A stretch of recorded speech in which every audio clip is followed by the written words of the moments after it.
A warm welcome to Briefing Tiger Team, our second Tiger Team that we've held. What's that all about, I hear you ask?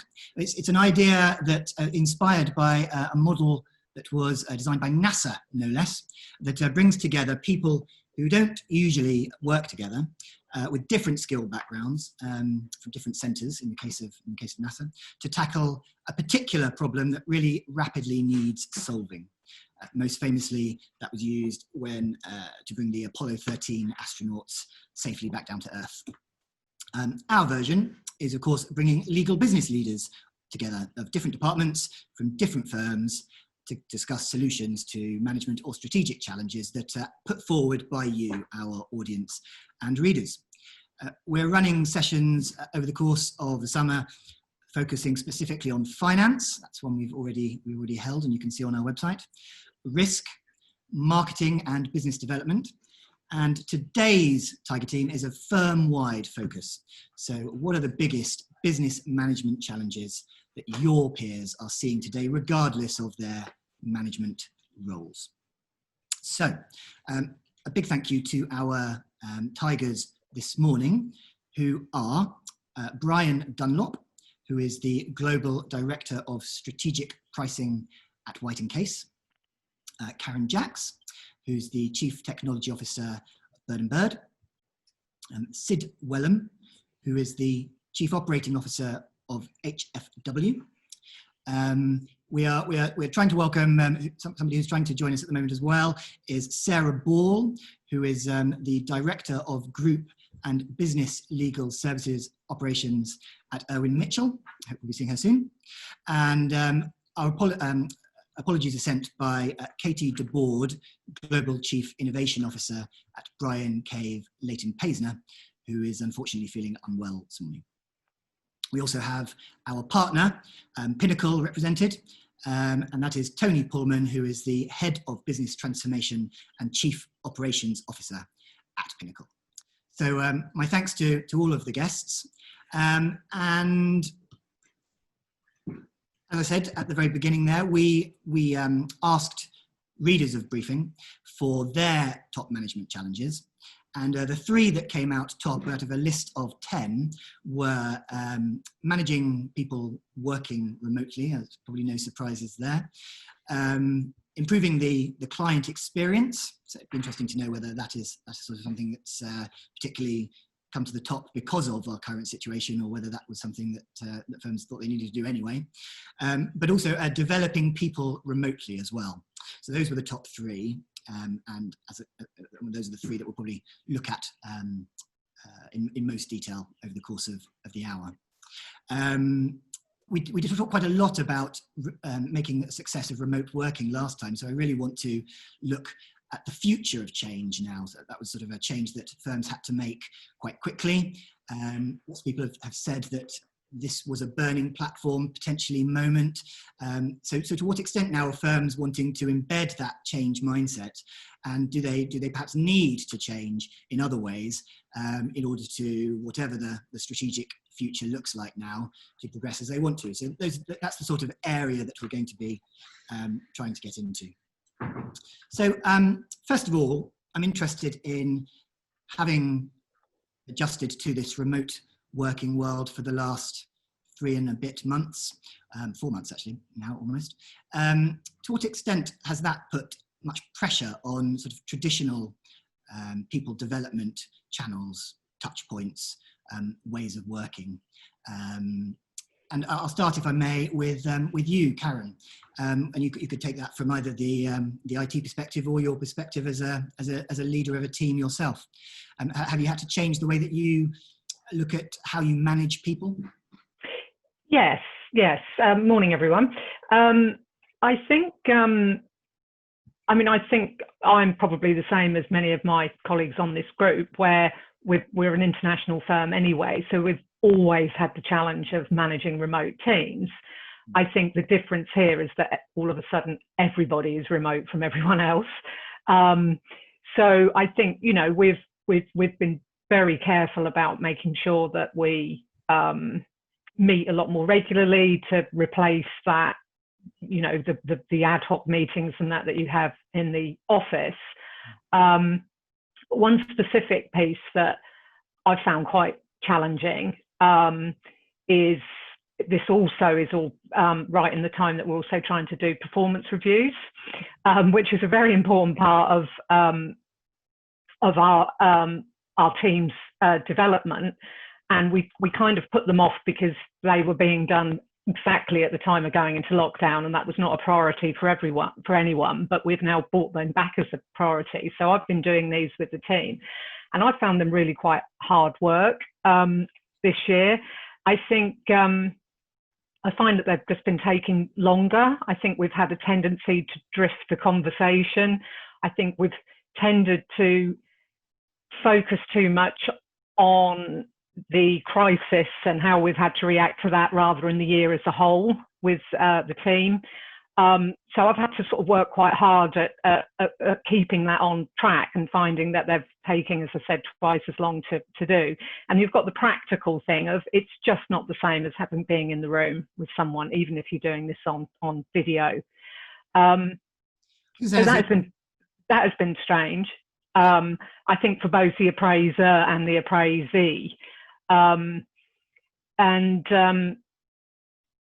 Yeah, as I said, I've always managed a remote team anyway, but when you're used to having those people around you and you can see them across the office and all of a sudden you can only ever see them on a webcam, I think we've all found it hard, but have all adjusted to it pretty well.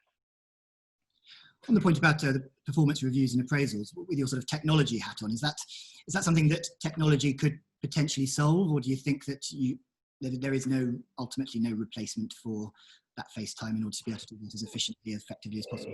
Yeah, I mean, I think the technologies have all held up really well, and I think we've all adjusted to working in this sort of webcam way. But I don't think you will ever get that closeness that you need. And obviously social distancing, I can't imagine we're ever going to get close again. But you have in a review where I think the conversation just tends to go easier and I think more targeted to the performance review. We just kept finding ourselves slipping into talking about the crisis rather than the year as a whole. So I think it's a combination of the remote and the situation, the weirdness of the situation we're in, actually. And maybe if it was a normal year, doing it by video would be fine. Okay. Sid, what about you? What are your what sort of top on your mind when it comes to management of people through this period? Thanks, Richard, and good morning, everyone. So exactly the same as sort of Karen's referred to, particular issue that we're having to put arrangements in place for and make extra accommodation is junior staff, particularly our trainees. They get so much from being in the office, clearly direct one-to-one supervision, but they also, someone new to the office environment and new to, relatively new to a law firm, you are picking up stuff all the time by just being in the office. So a couple of our trainees, our last tranche of trainees landed, and within about 2 weeks, we were in lockdown in most of our offices. So, they'd had only, a really brief introduction to the office for the first time. So that's taken some additional effort, and, the grad team have worked really hard. The various teams where the trainees are assigned to and the more junior staff, are very conscious of that and putting in extra consideration and measures to try and ensure that those individuals get the right sort of experience and get the right exposures and right levels of supervision moving forward. But yeah, that's definitely taken a bit of thought and additional effort. Okay, yeah, thank you. And Brian, what about your sort of top of mind thought on this one? Can sort of pricing performance management, can that happen just as easily in this new dispersed world, or do you need the FaceTime for that? Thanks, Richard, and good morning, everyone. Well, we, in common with lots of teams, I'm sure from other people here today, other firms, our teams are happen to be based in 2 offices generally. And we've got 40 plus offices in the firm, so we kind of work with our internal clients remotely anyway. So the only difference has really been people working from home. But And I think the other thing that's actually helped a lot is people using, Zoom or WebEx, which is a better experience than, we've got very good video phones, but the screens are tiny. So it just gives a better general experience when we're talking to partners about it. I think in terms of managing the teams, it's really about putting the time in on WebEx or Zoom and having non-work calls as well to make people feel more included and connected. Because you obviously just lose all that face-to-face in the office, in the kitchen, just on the way out to lunch, whatever, chatting to people, that all goes, and it's really important to replace that. So we've done a lot of that with all the teams that I'm responsible for, and I think generally it's worked quite well. Okay. Tony, what's your sort of top thought on what you've heard here so far? You've obviously had a spectrum of experience in terms of how you're seeing firms responding. What sort of challenges are you seeing out there? Yeah, thanks, Richard, and good morning, everybody. It's a fascinating time, isn't it? It's a terrible time in terms of being in the middle of a pandemic, but fascinating in terms of how businesses are reacting. I think 2 or 3 things from me. I'd echo everything everybody said in terms of keeping in touch with people and making sure we look after people. For me, there are sort of 3 things I picked up. One is making sure all those management skills we've kind of been taught over the years come to the fore. We kind of look after people, but also making sure that we give, certainly in Pinnacle, we've been quite cognizant of giving people quite specific measures and objectives so that they are very clear about what they need to deliver, and also giving them the support to do that. I think the second thing for me is that what we've done is we're trying to give people the safety to move fast. And actually, if that means a bit of failure quite quickly, that's okay. Let's put a bit of support around them and make that happen. But actually try and move our culture along a little bit. And I think firms are doing this as well. Our clients are doing this. Try and move the culture of moving quicker, maybe making 1 or 2 mistakes, but actually moving faster rather than planning everything to the nth degree. And that the whole capability of absorbing that and taking that as a sort of being more agile is really challenging for firms, I think. But we are still seeing some firms really taking that head on. I think the last thing for us is when the lockdown happened, some of our clients were midway in big projects. So we were about to support them in terms of going live, supporting them in terms of training them, giving them support in terms of getting them over the line. And some of them was thinking, well, do we stop? Actually, we're too far into the project. We've got to keep going. So we had to adapt very quickly in terms of how we remotely support training, how we remotely support people through that change as they go live. And I think one of the big things that firms are going to have to adjust to is that's going to become the norm. So when we go live with projects, or when we get ready to go live with projects, it's going to be remote. It's going to be video clips. It's going to be a whole host of things. And we've had to adapt in Pinnacle and develop that as part of our toolkit. And I think firms and us generally will have to be more self-sufficient. We'll have to recognize that's the way we're going to take information on and just go with that. And so that's been a really interesting one to see how firms and clients have grappled with that. And I think it's been quite positive. Most firms have really driven ahead with it. Okay, thank you. So Tony, you were talking about key performance indicators and objectives there, and that is one of the areas that I wanted to get into in particular. It was quite interesting that when we broke it down by role type, that was one of the areas where there was the most discrepancy in terms of how important looking at these things might be. So finance, for example, rated setting KPIs and getting the right behaviour from that data as a bigger challenge than the risk department, for example. So to what extent have you all sort of had to look again at key performance indicators and I suppose the things that they indicate, the behaviours that you want to see, either to manage, for people to manage themselves effectively through the crisis, or in terms of looking into the longer term future? Sid, how about your take on that? Yeah, I mean, we look. There's a multi-level approach on this, and sort of looking at it at lots of levels. So you're looking at working, what individuals are expected to do on a sort of day-to-day and week-to-week basis. I think one of the key things that comes out of working remotely is the trust element. So there's a bit of how people are applying themselves, and by and large, people are being arguably more productive working remotely than in some cases when they're in the office. There's a lot of distractions in the office space. There's a negative side to that because people are working some very long hours. So I think so there's that there's personal discipline and all of that around that, and how example is set for that.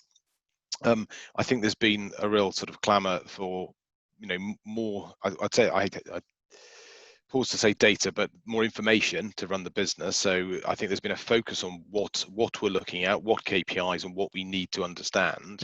And I think in these challenging times, the areas that we're really sort of seeking are, our forecasting. So, all very well getting how you've performed and looking in the rearview mirror, but I think it's what's coming into real sharp focus is, how busy are we in which parts of the business, and where do we think we're going to be in the month and the month after that, and an area. And I obviously can't speak for the firms or the other people on the call, but we're having to really think about how we do pipeline forecasting. So we've got utilization.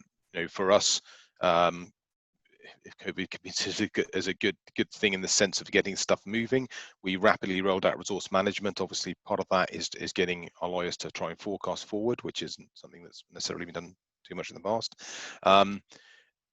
And from a previous role, working at one of the big four, an awful lot of efforts put into pipeline and the efforts of pipeline. And I'd say that that's something that we're now really bringing our focus onto, particularly in, when trading conditions are challenging. That's, you need to know exactly where you're going if you need to flex your resource around. So I'd say, the two sort of macro areas that we're looking at are forecasting and, pipeline, but also on an individual team by team basis, just looking for a greater level of granularity in the information that we're pushing out. Yeah, the resource management one is interesting, isn't it? Because I think I'm right in saying that you sort of did that pilot pretty much just before lockdown happened. Is that right? Yeah. Is it something obviously that a lot of firms have sort of started in the last couple of years? I think looking at managing work allocation in different ways, putting work in different pairs of hands for efficiency or for client collaboration or whatever it might be. What is it too early to say to what extent having put that in place, that's going to enable you to be more nimble, more flexible now? No, definitely. I think it's, I would say this. I'm the sponsor within the firm for it. I've worked with resource management in my prior role, for a good number of years. Now, clearly, with the firm, we're pretty sector focused, and some of those sectors are up, and some of those sectors are quite dramatically down. So the rapid rollout of our resource management framework has allowed us to flex. Flex resource around the firm, both geographically, cross-sector, even within office. So, as I say, I'm slightly biased because I'm a buyer of resource management. So, I think it's been a real success, and one of the buzzwords I think for this period of working remotely is collaboration. And I just think it promotes that. I just think it also promotes a stronger firm because you've got people working with people they might otherwise not to because resource management, and that makes it a richer experience for our staff. So you get to work, our juniors get to work with a whole range of different partners in different offices, and that can only be good as they progress through the organization. And when opportunities arise that maybe aren't quite their bailiwick, they may know the person to go and pass that opportunity on to. So for my money, it's an entirely positive move. I suppose the opportunity to work with people who you might not normally work with is particularly beneficial at the moment, if depending on your circumstances. I mean isolation and things like that. Quite. Seeing different faces and what have you. Karen, I don't know if Bird & Bird has done a resource management work, but what about your take on with any new sort of performance management measure KPIs that you need in this context? Yeah, I think I'm really interested in hearing Sid talk about this, because we've got various informal ways of doing resource management, and I suspect that this is something we need to bring higher up our agenda now. I think not just from a KPI in how we're managing our work, and particularly as Sid says, some sectors are struggling more than others and so on. But I think it also leads back to that team management piece where, there may be a perception that I have to be visible to get the good work. And of course, you can't be visible at the moment because no one's in the office. So the anecdotal partner coming out office and casting their eye around to think, oh, I'll get this person to work on this matter isn't really an option anymore. So I actually think the resource management piece isn't just about managing the pipeline of work. It actually is a direct link, I think, through to the development of the teams. So even more important. So I suspect it would be something that we'd be looking to, formalise more as a priority going forward across the firm. Yeah. Interesting point. We've already mentioned the word collaboration. So whether you've got a formal resource management piece in place or not, collaboration is of course key. Can you measure a collaboration, sort of the input into collaboration from people, as much as you think you would like to as a firm, or is that an area where you might want to explore having different data on hand to enable you to measure that better?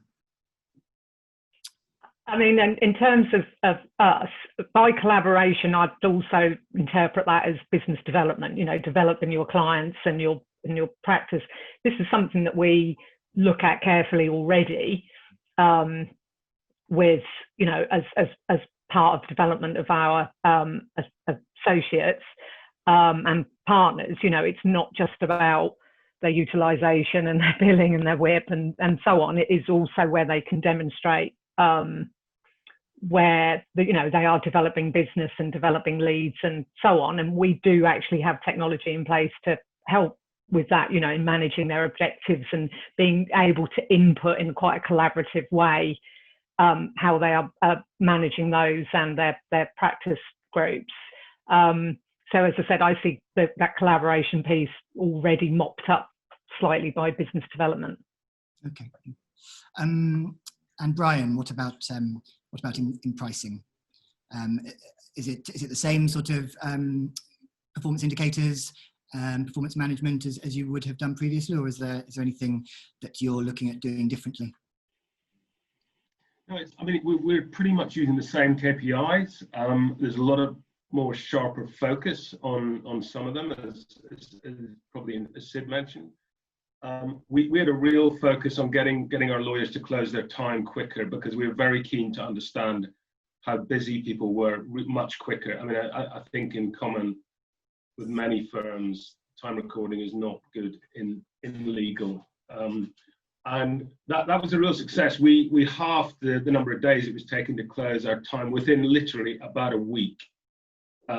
Now, of course, that then presents a new problem, because your numbers suddenly look great against last year. And we look at it daily, so it's sort of slightly odd. And then at the end of the month, you get a bit of a leveling up when previously people put a lot of time in. But in terms of pricing, what we're looking at, and again, as I think Karen and Sid both said, some of our practices are much busier than others. Our restructuring practice in the US, which is really a top tier practice, is more than twice as busy as it was at this time last year. And we're sort of moving people to help them from other practices that aren't quite as busy. But the other thing we're doing specifically on pricing is we're looking at where practices aren't as busy, we're giving them a bit more slack in terms of discounts they can offer clients. So we're not doing it for every client, but we're looking at whether things are strategic or not, whether we get people busy in big numbers, and being much more flexible there. I'm interested in, I put it to Karen already, the point about data, maybe the data needed to measure collaboration, but what about sort of data generally in managing through this crisis? So I'd be interested in each of your firms, in each of your views on whether you have the actual data that you need in order to be able to do all of the sort of work that we've been talking about as well as you would like, or if there are any particular gaps for you that this has sort of raised. Maybe Sid, if I could start with you. Oh, Sid, you're still on mute at the moment. Sorry, I'm just getting a little bit, my connection's just jumping. Just said, restate the question, please, Richard, sorry. Interested in whether you have the in general, the data that you need to be able to do to make the changes that you want to make, as well as you are able. You know, is there any data that you want to invest more in? Is what I'm trying to ask, basically. No, I think this, as I said earlier, this has created a real hunger for data. Well, a real hunger for information. So I think there's a real difference between data and information. Information is useful and gives, you know, it helps decision making. Data can actually be unhelpful. As you know, it's what you articulate what you need and what you think you're going to get out of it. So yeah, so we've upped it, and absolutely there's more we can do. So we are looking into that. As I said, the area that we're probably most blind is that, or least sophisticated, is our forward-looking information. But that will have to come with, you know, with systems. So, you know, we're putting in place a time recording encouragement mechanism, if I can put it that way, to Brian's point earlier. So yeah, there's, you know, I think there's a wide range of steps that we can, and there will always just be a desire for helpful, useful, you know, management information to help us make our decisions. And we are, you know, some way off the mark, but I suspect that's similar to all. I'd like to meet the COO or whoever thinks he or she's got the full complete data set that's helping them. Karen, what about you? Yeah, well, I'm eternally grateful actually that we actually launched our new partner dashboard just as we were going into lockdown. So it's a bit of a, because there's a lot of data or information in there, because exactly as Sid says, we've all got tons of data. It's actually making sense of it and making it useful to people to manage their day and their practice and so on. So as I said, we launched the first iteration of that literally as we were going into lockdown to all partners. And it's been great. You know, we've had some that have come back and gone, this is brilliant, best thing. And you've got others less engaged, but that's normal, you know, for any firm. It takes, as we know, a lot of rinsing and repeating of the message to get people to engage with these. But exactly as Sid says, we've got a long way to go, particularly on the future piece, you know, looking at our future pipeline, you know, projecting projects against our future pipeline and joining all these up is actually still a challenge we need to tackle. Okay, yeah. And Tony, it might be good to get your sort of overarching perspective on that one as well. Sid said, you know, he wonders if there is a COO out there who could say that, you know, they've got absolutely all of the data that they need or would like. Is there one? We're absolutely perfect. Everyone time records on time. It's absolutely perfect. Sadly not. We, you know, we're effectively in many ways a small law firm. We record time. We service clients. We've got the same issues. We chase people on their time recording. We're in the same position where I suspect all of my colleagues on this call are, where cash is slightly king at the moment. We need to make sure that we're very tight in terms of forecasting that.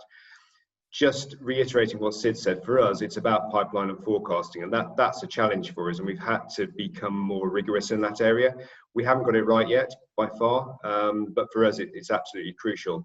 I think just flipping it round a second from our perspective, I mean, people on this call and other law firms are our clients, and they're asking for more visibility in terms of, you know, where are we in terms of project budget to actuals? Where are we in terms of delivery? We're getting more pressure now, so we're having to be more clever internally in terms of delivering that to ourselves so we can service our law firm clients. I guess one interesting question for me would just be to quickly ask the panel, are their clients asking for more visibility of data, or has that changed since COVID, or they're not seeing that particularly? Are the clients more demanding in terms of the stats they want to see and the up-to-date visibility? That's a great question. Yes. Who'd like to take that one first? Got a view on that one, Sid?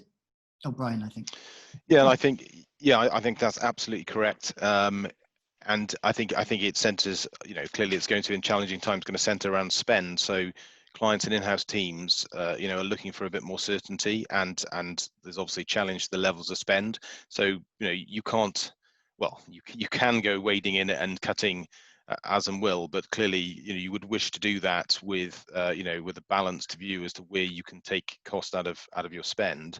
To do that, you need decent historical data as to where your spend is going. So yeah, we are working more closely with clients to deliver a better level of granularity in their spend, and working in partnership to try and propose measures with clients that we can help them, tighten that certainty up, and look for areas where we can, will help them with the spend.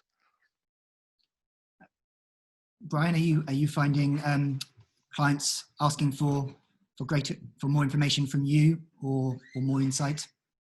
Yeah, I mean, we've been seeing that trend well before the COVID situation, and in fact we're just in the middle of rolling out a new piece of technology that helps partners keep their clients updated on actuals against their original estimate or cap or whatever. What we are finding more and more across the firm is our clients wanting more certainty up front when we're quoting.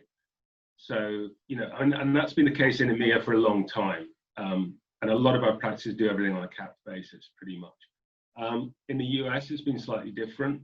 I can remember a couple of years ago, a conversation with one of our senior partners in the US who kind of said, why would we ever do anything on a capped basis? Well, guess what? Most of your colleagues in Europe are already doing that. And what we're finding now is there's much more pressure in the US on estimates, soft caps, hard caps, whatever you want to call them.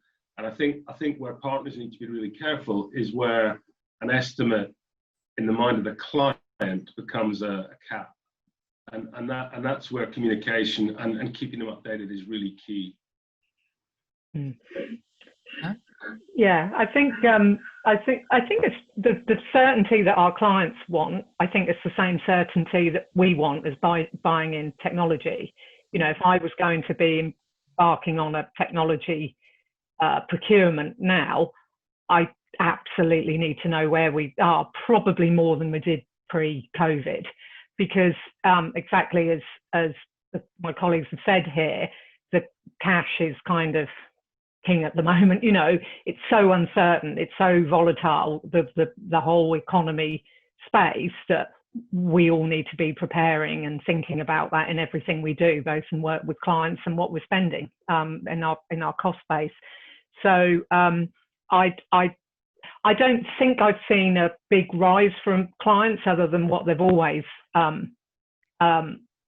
wanted in terms of data, but the certainty of what we're going to spend, I think is definitely, because we've all got the same issue. We don't know, we can't predict what's going to happen over the next 3, 6, 12 months. And therefore we all need to be preparing and planning for that. So I think it's exactly the same. Okay, thank you. I need to say, unfortunately, Sarah Ball at Irwin Mitchell won't be joining us for the remainder of this session. We've still got plenty of other things to be talking about, though.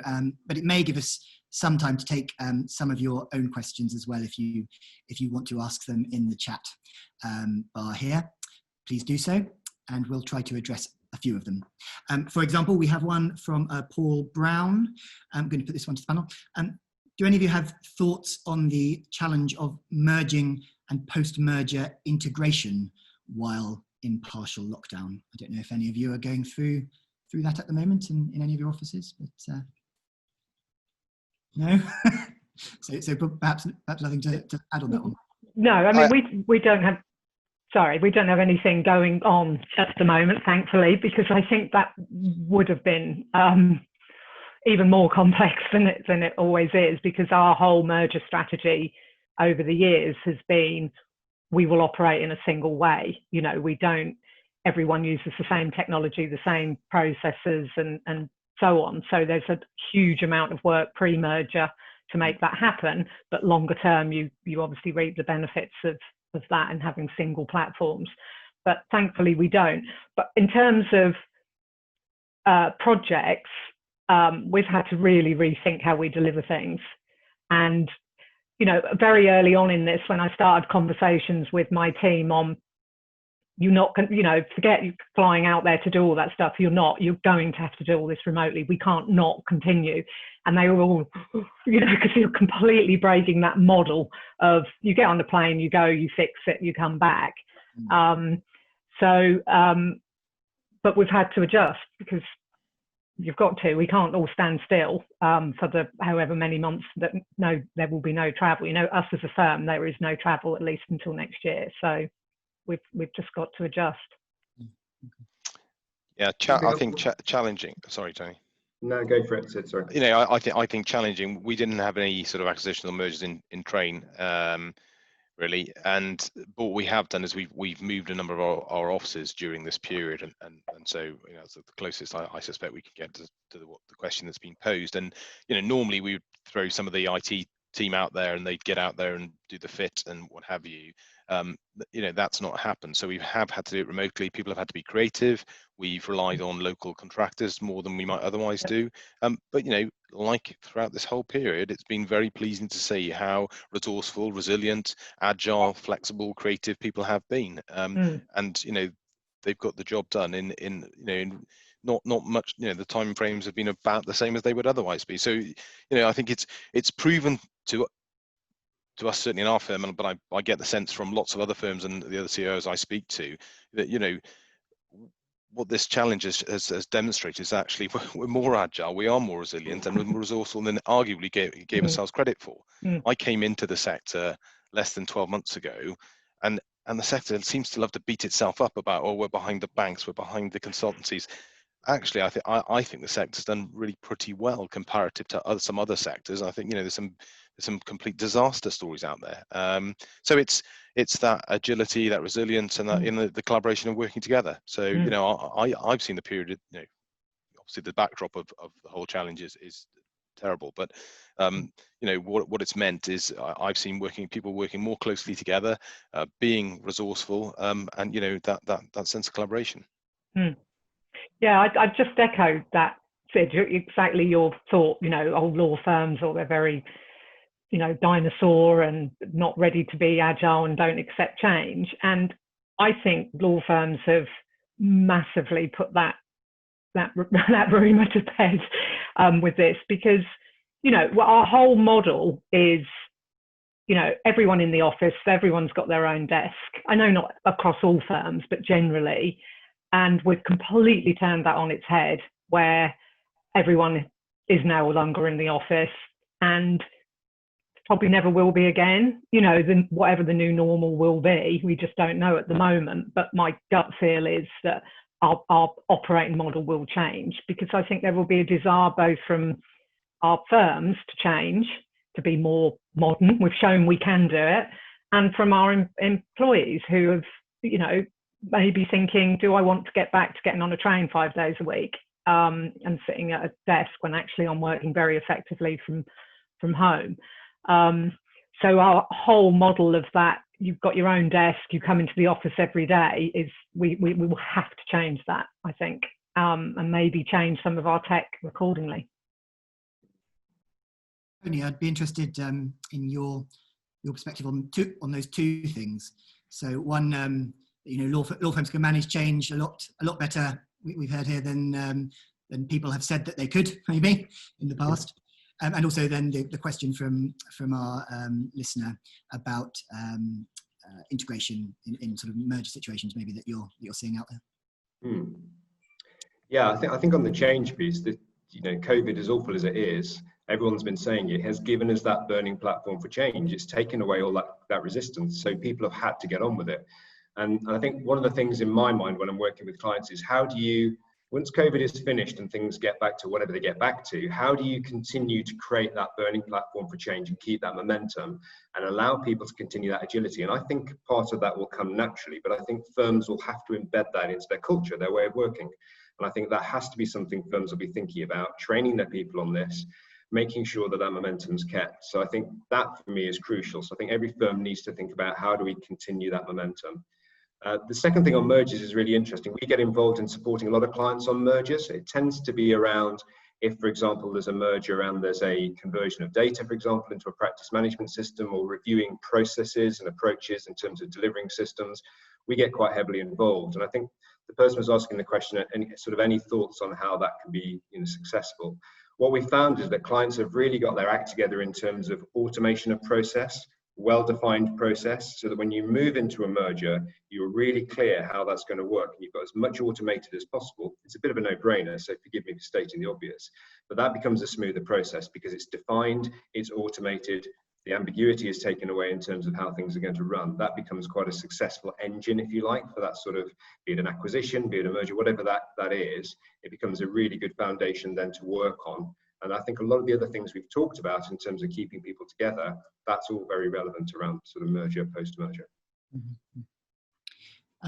Interesting question on, we were talking about the resource management earlier, interesting question sort of that, adjacent to that. Are firms generally forecasting how busy they are, well or badly? And specifically, does that depend on the lawyers thinking about their personal workloads and projecting forwards? And if so, how good are they at it? Or I suppose, is it, as we sort of talked about, is it more about centralising that and managing it for them? It's quite interesting. Sid, as you were talking about resource management? Yeah, I think it's a combination of factors. So we've spoken to our practice and sector heads, and they've sort of spoken with their partner groups to just a sense of what they're seeing across the client base. That's on one hand, and then whilst I say we've rolled out our resource management mechanism, I'd say that's we've still got some way to go to get individuals forecasting. It's not an ask or a skill that lawyers certainly in HFW have been asked to do previously. So it's that will take a bit of time to come, I suspect. But it's a combination. And obviously we're looking at our new matter openings. Comparative to previous year, we're asking IGELs what their partner group is saying the clients are talking about. So it's nowhere near where I'd like it to be. But actually, it's been we did this in February, March, and we were actually not far off the mark for the first quarter, our first financial quarter. We've done it for the second quarter, and at the moment it's pretty much on the money. So it's not accurate, or the level of granularity that you're flexing resource here and there. That's still on a more as and when basis, to matter. The intent is to get to a level of forecasting that we can start looking at headcount and how that's tailored into recruitment and all of those things. So some ways to go, but I think it's a combination of things coming through. Also connected to this area, is productivity high at the moment because people are working more, or because they're working in their normal dead time of commuting? Is the current mode sustainable? And we were talking, weren't we, before the session about this idea of sustainable working and sustainable leadership as well, actually. Right. That's interesting. And I did want to get into the whole question of leadership.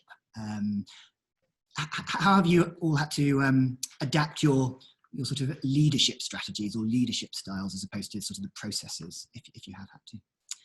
Karen?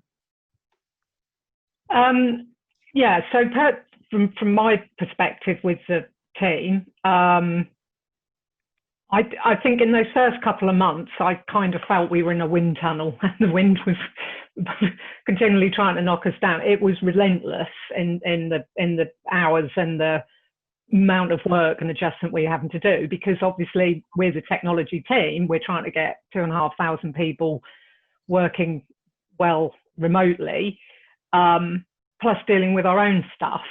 We're also having to work remotely, and families and so on and so forth. I actually think once we got over that frantic first couple of months, everyone has settled into a new way of working, where we're less bothered about the time on the what time you're starting and finishing. It's about structuring your day so that you do everything that you need to do, but you're actually still getting a little bit of not work time, because we can all fall into that. Well, I'm not commuting, I might as well start earlier. But actually, part of your commute is part of preparing for work. And to my mind, getting out of work, as much as I dislike going on the Central Line for 45 minutes each way, it's that time for you to get your head back into, now I'm going home. Whereas at the moment, I'm walking down a flight of stairs. And I found that personally really hard to discipline myself into going and doing something else. So I just now, and I encourage my team, just structure your day. And if you means you walk the dog at 11 o'clock, well, who cares? You know, it's your day. You work it out. So it's completely different to the model that we've got, that you're coming in at 8 and you're going home at 6 or whatever. And I think across the firm, I think that's more or less what's happened, both in the legal and non-legal departments. Everyone has just structured their working day differently. I think where it's now getting slightly more challenging is we've got a lot of officers have come back to work, particularly in so like our German officers and our Nordics officers, other than they're now on holiday, but before that they were all very much back in the office, and you start getting that, oh well, we're just back, and you're like, we're not. So that is actually, you know, from that the middle bit going quite well. It's now actually a different challenge where you've got a lot of people in the office and a lot of people still not. So that is interesting. Because I remember, I think Sarah Ball, Sarah Mitchell saying that the sort of appreciation of flexible workloads might come easier to a larger international firm than a national firm, you know, who are usually working on the same hours, because they've had to put those sort of, you know, time project management pieces in place. So I don't know. It goes both ways. Anyone else got a thought on that? Sid, have you had to adjust your leadership style, your leadership communication, anything like that? I think throughout, I think I've probably spoken to my teams more often than I would otherwise normally do, and I think I feel closer to my teams actually. And like the fact that the child comes in during the Zoom call, the dog's barking, the cat walks across the you know, and there's, I think you just get more of an insight into who your people are. I mean, as I say, I've been in the firm a relatively short amount of time, so it's been great for me in that sense.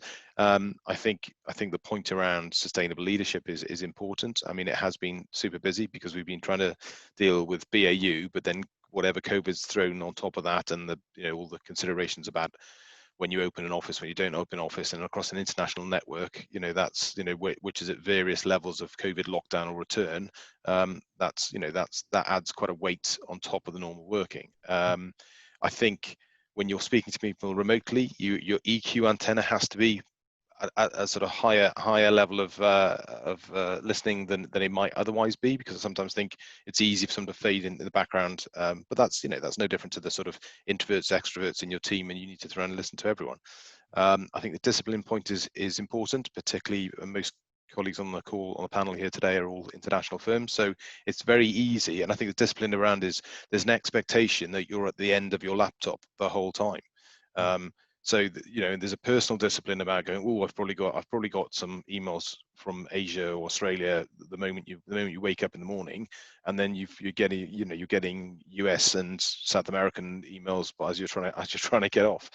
So I entirely, whilst I thought I'd never hear myself say this, but my hour and a half each way on the Met line, it definitely is your prep for going in, and your well, I'm not sure it's a de-stressor, but it's certainly your gap between office and home in the evening. Whereas you absolutely don't have that. But I do know large numbers of the firm have found the flexibility that working, and they're getting to see more quality time with their kids, because if the kids are young, they often are in bed by the time they get home, whereas they can flex their day around that, or a whole variety of different reasons that are personal to everyone. It does work better. But I do think it's around, I mentioned trust earlier. I think your EQ's got to be right up there, and ensure you're engaging with all your team and picking up the small signals, because it's like Karen says, I think it's just more difficult when you're doing it remotely. When you're in a room with someone, through their body language and the way their presence is, I think you can pick up more readily if they're up or down.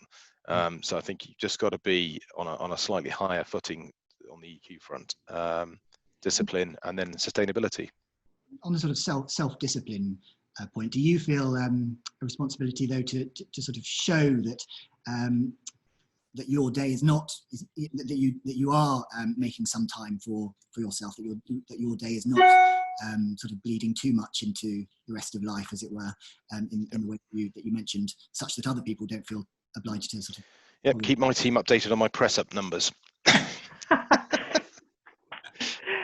I think you do have to, because one thing that I've found, if you're not at your desk and someone calls you, you just call them back. At the moment, if you don't pick up your phone, you feel the need to apologise as if you're off doing, and it's like, this is crazy, because you cannot be on your phone or laptop 12 hours a day. I mean, that's just ridiculous. But, you know, there's been this, oh, sorry, I was just downstairs, and you think, yeah, okay, fine, it's fine. You know, I do not expect you to be constantly available. You wouldn't be if you were in the office, so why should you, because you're at home? I think we've all had to move on from that working from home, you know, piece. That doesn't mean that you're just in your garden. I think that we've had to massive mindset switch there. So there's also this managing change now, of course, to the around the extent to which you are opening the office again, and so you're going to have to manage half of the workforce in the office, half of it out of the office, and that sort of thing. Is that on your mind, and in terms of needing to put new processes in place at all, Brian? Yeah, I mean, I think that's really right now. That's probably certainly for our London office and our New York office, both of which are still encouraged to work from home, really key. And, you know, the devil really is in the detail here, because we've done a lot of planning in all of our offices actually, as to what, you know, when people do go back, how many desks can be occupied together, which desks. What that actually does is it splits teams up, because teams tend to sit together. So you find that maybe half the desks can be used together. We probably need to rethink that. I personally can't see the point in having half a team in and half out. That's just going to cause more sort of less cohesion than we've currently got. And some of the other stuff. I mean, in our New York office, we occupy the 42nd to 50th floor of one of the McGraw-Hill buildings in Rockefeller Center. The lifts there can carry 20 people. Right now, they're going to be able to take 4 people in each lift, and they've run a mathematical simulation, and it will take people an hour to get up. Now, the question then arises, where are those people going to be while they're waiting? Because they can't all be in the lobby, and so they're outside. But then you're into October, November, December in New York, and you know that just isn't going to work. So I actually think when people talk about going back, there's still going to be a lot of working from home, whether it's several days a week, week on, week off, maybe weeks at home at a time, and then going into the office. I don't know. I don't think it's as binary as at home in the office. And I think that's going to be a really big challenge for everyone, trying to work out what works best, what's most efficient. Certainly for me, what is completely inefficient is having my team spending 3 hours each way trying to get on trains or tubes that aren't crowded. And, you know, there's still no answer for that, I think, in London. Any city really. So yeah, I think that's really a huge challenge over the next few months as we start to open offices up more.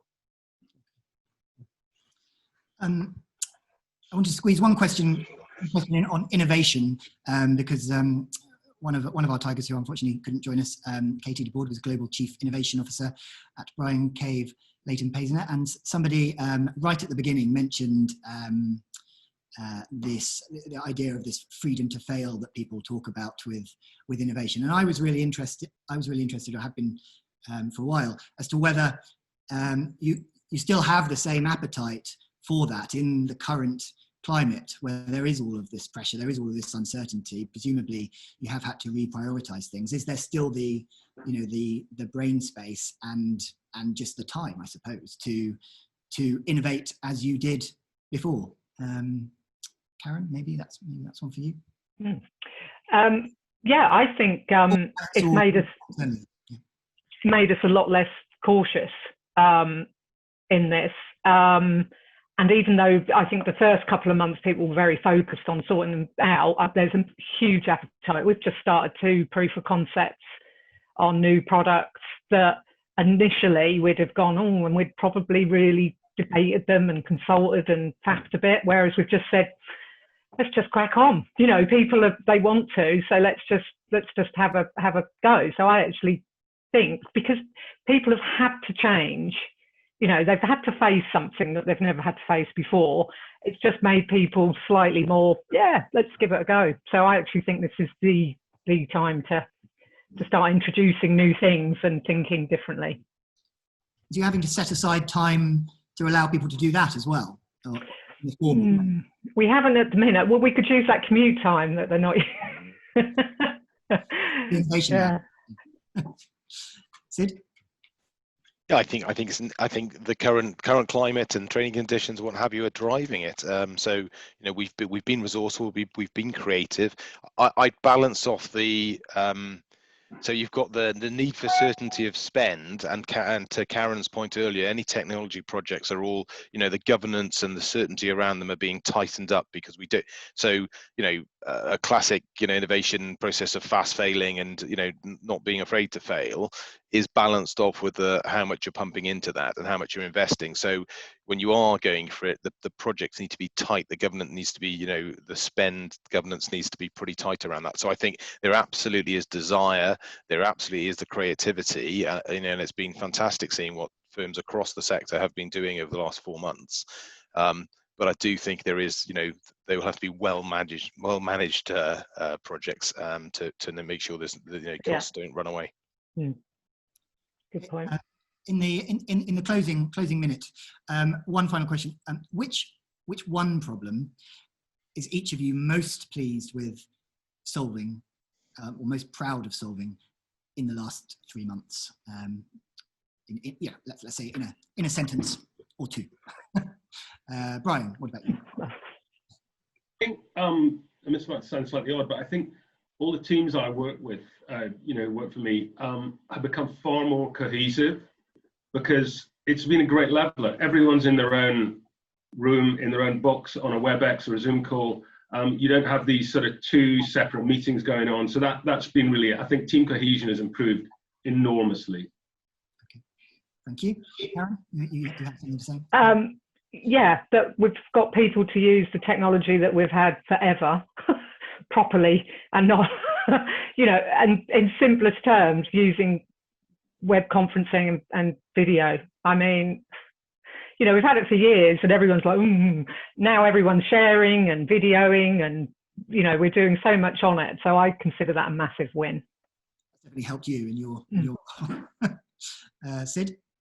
Yeah, it brings together what Brian's just said and what Karen's just said, because we use technology as the enabler and that cohesion.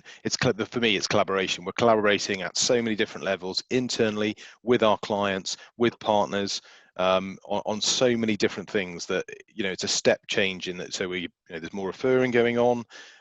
There's cross-sector marketing. It's really, really positive. The resource management. So yeah, I think that's something that we will maintain the momentum and certainly not, avoid regressing on. Okay, thank you. And Tony? Yeah, I think I'd agree with all of that. I mean, in terms of the things that we're most proud of solving, I think our clients tend to bring us those problems. So I think what we're proud of is that we're just reacting very quickly to that, and we're being more agile internally.